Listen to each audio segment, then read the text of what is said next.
Pernah jadi dekan. Dekan FISIP ya bro? Dekan ya. Putranya jadi dirjen sekarang bro? Siapa? Ali Ramdhani. Dani. Ali Ramdhani. Itu putranya. Dirjen Pendis. Saya berkawan sama adik iparnya. Putra Kiai Musadar. Halim sama Tontowi. Ya, Tontowi. Teman sekelas di Gontor. Pakai belangkon terus. Yang sama Pak Tontowi sekarang. Ya kalau tahu saya pakai belangkon.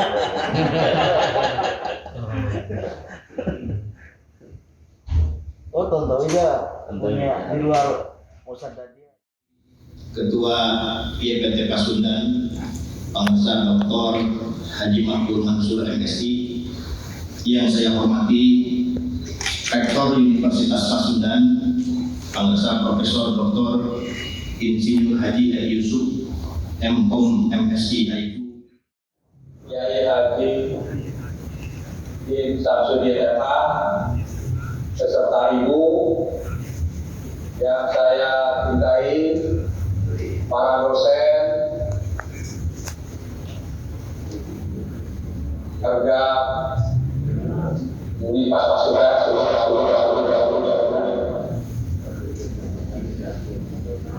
Assalamualaikum warahmatullahi wabarakatuh. Sampurasun. Puji syukur kita sampaikan kehadiran Allah Subhanahu wa taala di pagi hari ini di Madinah sedang habis saja selesai sholat. Saya walaupun secara virtual. Terima kasih kepada Prof. Ir yang telah menyempatkan diri hadir di tengah-tengah kita di sela-sela kesibukan beliau di Jakarta. Terima kasih kepada Ketua LP2SI yang telah menginisiasi kegiatan Nuzulul Quran di pagi hari ini. Sebagaimana kita ketahui bahwa peringatan Nuzulul Quran adalah salah satunya untuk membangun spirit agar kita terhindar dari keterpurukan.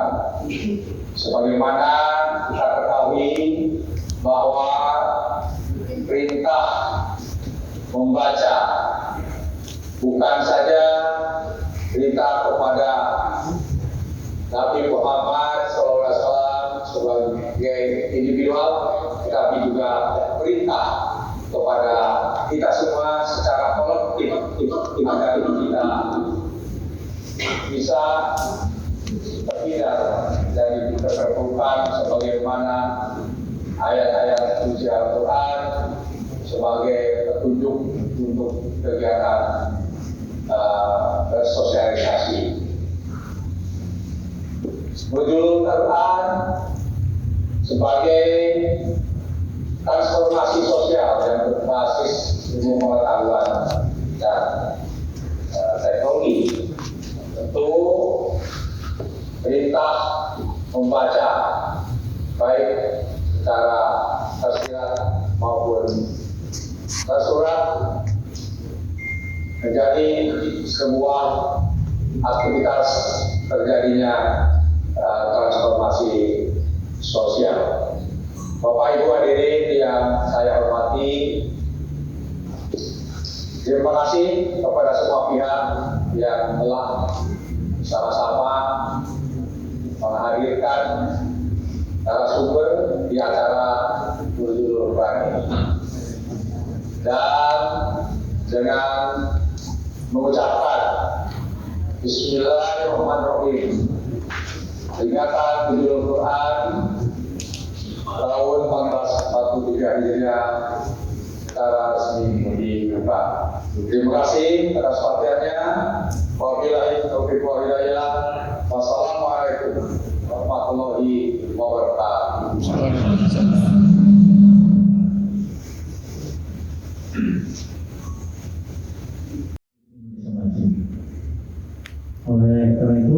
saya kira dalam acara ini tidak bisa menjawab bagaimana orang Muslim, bagaimana dan beragama. Ini barangkali pertanyaan itu masalah lama, tetapi selalu baru.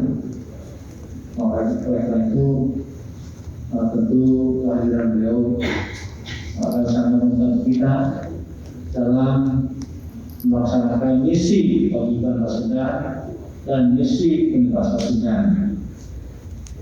Sebagaimana dikatakan dalam undang-undang dasar bahwa misi paguyuban Pasundan itu salah satunya adalah menjaga, memelihara, dan mengembangkan syiar Islam. Karena paradigma mayoritas orang Sunda itu adalah kebebasan Islam. Dengan jargon Sunda dan Islam seperti gula dan manisnya. Kemudian turunannya ke Unpas adalah tertera dalam misi Unpas menjadi komunitas akademik dengan mendapat pengakuan internasional yang mengusung nilai Islam dan Sunda dengan moto pempuh agamana, jembar budayana, luhung kailana. Pempuh agamanya itu, kuat agamanya itu adalah dalam rumusan paguyuban Pasundan adalah istiqomah dalam keimanan, keislaman, dan keihsanan, dan melakukan amal ma'ruf nahi munkar. Nah, kalau kata itulah barangkali bulan Ramadan ini adalah saat yang tepat bagi kita untuk membangun semangat baru, karena tantangan hari ini ke depan yang terkait dengan menjaga, memelihara, dan mengembangkan syiar Islam itu tidak akan menjadi lebih mudah. Oleh karena itu, insya Allah kita semua hari ini akan menikmati ceramah pembekalan dari Robin dan segenap sivitas akademika, baik yang hadir di auditorium Insinyur Haji Muhammad Juanda maupun yang mengikuti secara virtual. Assalamualaikum warahmatullahi wabarakatuh.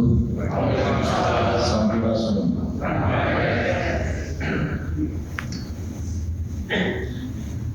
Alhamdulillah, saya sungguh bersyukur kehadirat Allah Subhanahu wa Ta'ala dan sangat berbahagia untuk pertama kali berada di kampus Universitas Pasundan yang membanggakan ini. Saya cukup lama sudah mengetahui tentang universitas ini.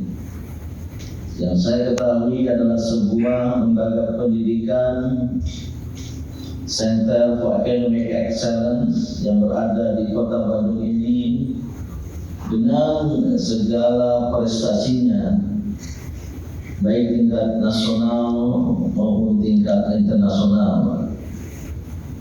Dan ternyata mahasiswa luar negeri yang belajar di Pasundan ini, Universitas Pasundan ini sangat banyak. Dan juga prestasi-prestasi akademik dan non-akademik lain. Tadi malam dari kamar hotel kami di Hotel California, saya menyaksikan gedung Universitas Pasundan ini yang berdiri tegak dan megah di tengah kota Bandung ini. Dan begitu pula yang saya terus terang tertarik untuk hadir. Maka ketika sahabat saya Dr. Tata Sudayat menghubungi via WA, sebelum ada surat saya langsung mengatakan insya Allah, karena ingin mengetahui dari jarak dekat dan terutama ingin bersilaturahim secara khusus dengan Profesor Didi Tumudi yang beberapa kali saya sempat atau pernah menelpon beliau. Ternyata beliau ini walaupun walaupun usianya sudah 75 tahun, ini 20 tahun, 20 pas 10 tahun di atas saya, tapi masih kelihatan muda ya. Paling tidak ada ubannya dibandingkan dengan saya. Putrinya yang jadi MC. Dan sebelum saya mulai ke topik ya, tadi saya sampaikan secara langsung, saya menaruh simpati dan concern ya, dengan Paguyuban Pasundan sebagai sebuah daerah utama di negara kita yang tercinta ini, dengan satu kelompok etnis yang memiliki nilai-nilai keutamaan local wisdom. Tadi Kang Tata menyebut beberapa ya. Kalau nanti saya cerita bisa ya. Karena saya pernah membaca yang sangat-sangat kental dengan keislaman. Dan apalagi dikristalisasikan menjadi visi misi sebagaimana yang disebut tadi untuk Islam atau agama ya sama dengan Islam. Kemudian luhur ilmuna dan muka budayana, bagaimana urutannya yang benar. Ini merupakan esensi ajaran Islam. Jadi kalau ada trilogi iman, Islam, ihsan, iman, ilmu, amal yang membangun dan membentuk kebudayaan dan peradaban, ini terangkum di dalam apa istilahnya trilogi atau tridimensi nilai kesundaan yang dikembangkan oleh Paguyuban Pasundan. Dan itulah yang juga pada hemat saya merupakan salah satu esensi dari ajaran Al-Quran Al-Karim yang kita peringati hari turunnya, tepatnya malam Nuzul Quran tadi malam, tergantung kapan memulai puasanya. Tadi Ketua LPPSI ada provokatif ya, supaya saya berbicara tentang, tapi saya lebih tertarik menyinggung, memberikan catatan terhadap pertanyaan yang diajukan oleh Ketua Umum Paguyuban Pasundan, yaitu menjadi judul buku seorang cendekiawan Muslim dari Mesir di awal abad ke-20, ya Syakib Arsalan, yang menulis buku Limata Ta'akhara Muslimun wa Taqaddama Ghairuhum. Mengapa umat Islam mundur dan umat-umat lain maju? Itulah yang diungkapkan oleh Prof. Didi tadi itu. Maka secara spontan saya menjawab, karena umat Islam meninggalkan Al-Quran, karena umat Islam tidak membaca, tidak memahami, dan apalagi mengamalkan pesan-pesan Al-Quran, membuat mereka mundur. Seandainya umat Islam mengakrabi Al-Quran dengan membaca, memahami, mengamalkan, mengembangkan pesan-pesan Al-Quran, maka umat Islam akan menjadi umat yang maju, akan mampu menjadi yang dipesankan Al-Quran itu sendiri sebagai khairul ummah, sebagai umat yang terbaik, sebagai agama atau pendukung dan pemeluk agama kemajuan, dinul hadarah, Islam sebagai dinul hadarah, sebagai agama kemajuan, sebagai agama peradaban. Nah, Bapak Ibu dan saudara-saudara yang saya hormati,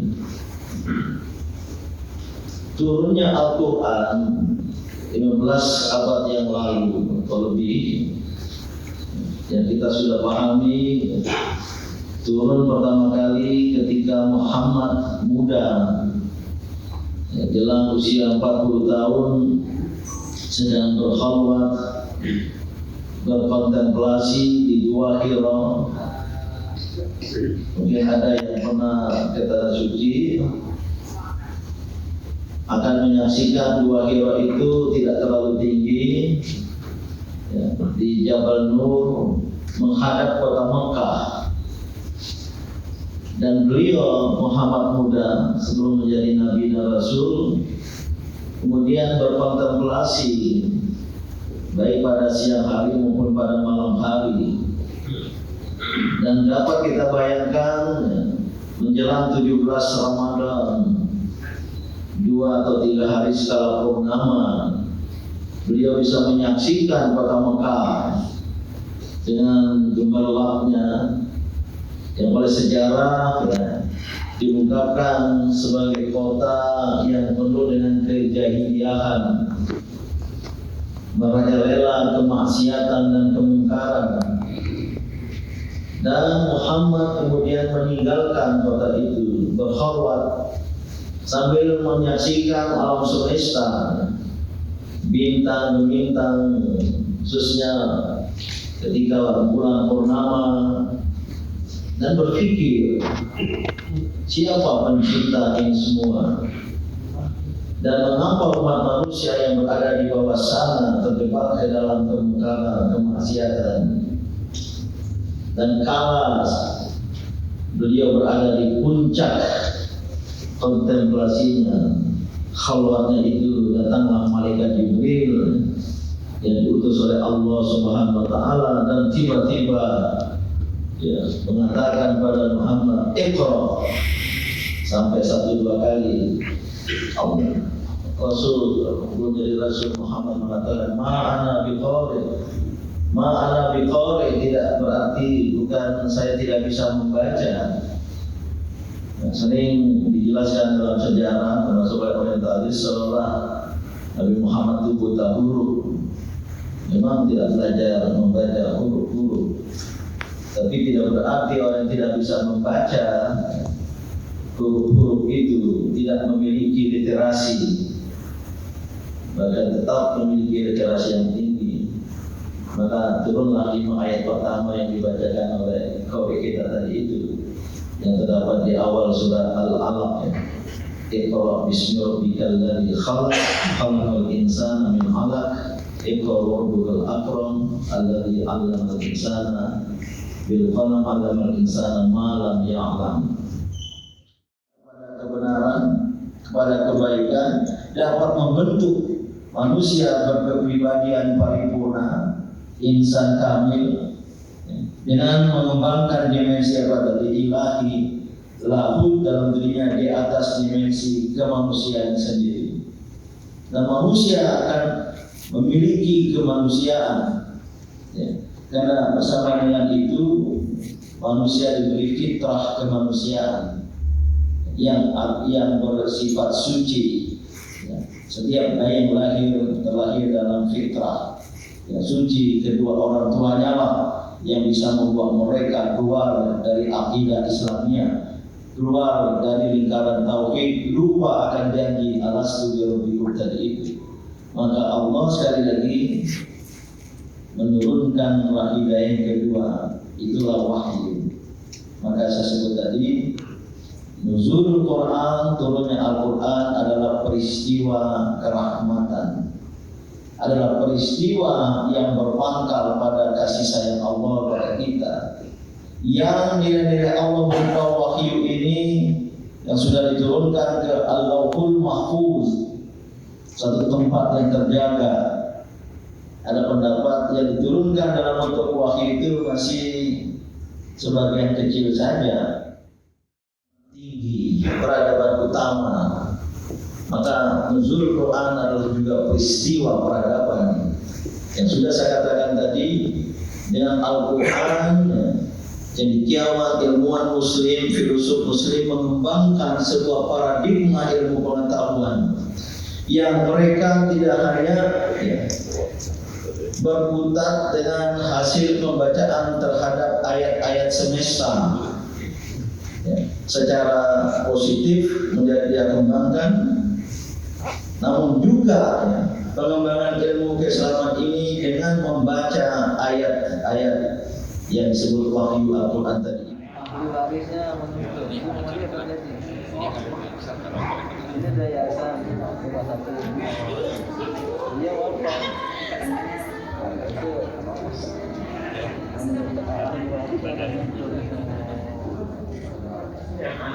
Itu